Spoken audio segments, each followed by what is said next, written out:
ओम श्री परमहंसाय नमः। सद्गुरु को श्री चरण में दंडवत प्रणाम करी आज सत्संग आरंभ करवा।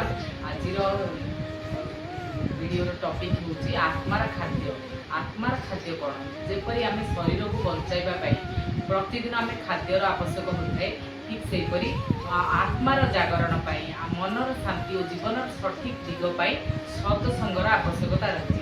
सत्संग अर्थ हो अर्थात सत्य परमात्मा और सद्गुरु एवं संग अर्थात से सहित सह संपर्क जो सत्यर आलोचना होता है, ईश्वर द्वारा स्मरण हुए, गुरुवाणी शुणा जाए और जीवन को उन्नत करने प्रेरणा मिले से सत्संग।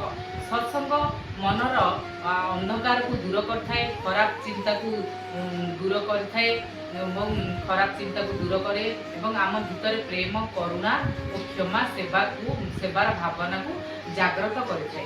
आज व्यस्त जीवन लोक मैंने शरीर जत्न नियंती किंतु आत्मा को भूली जाती। देख आत्मा हूँ शरीर धारण किंतु शरीर आम खाद्य खाऊे, शरीर सुंदर सुंदर पिंधुचे, शरीर केमी कौन सुंदर देखा भल देखा से प्रति आम ध्यान दौचे किंतु आत्मा प्रति आम बिल्कुल भी ध्यान दौने। तेणुक यार परिणाम हूँ अशांति। जिते आम आत्मा प्रति ध्यान देने केवल शरीर सुंदर रमी आम आराम रे जीवन यापन करवा से गुड़ाक देखुचे। तेणु तेणु मनरे कौन हो अशांति बढ़ुची, चिंता बढ़ुची, असंतोष बढ़ुची।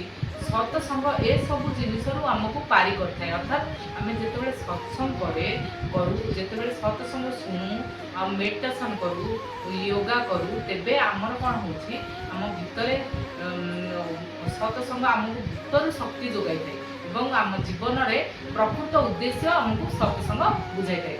सत्संग केवल शुणापी नुहे, यह जीवन में उतारे अर्थात यह जीवन में आम काम लगेवाई जहाँ भी आम सत्संग शुणुचे, गुरुंर शरण को आसला गुरुंर जो ज्ञान आम शुणुचे, जो सत्संग शुणुचे आम निजे काम लगे पड़े ना कि शुणिकी आम काम न लगे आमर किसी भी परिवर्तन हो ना।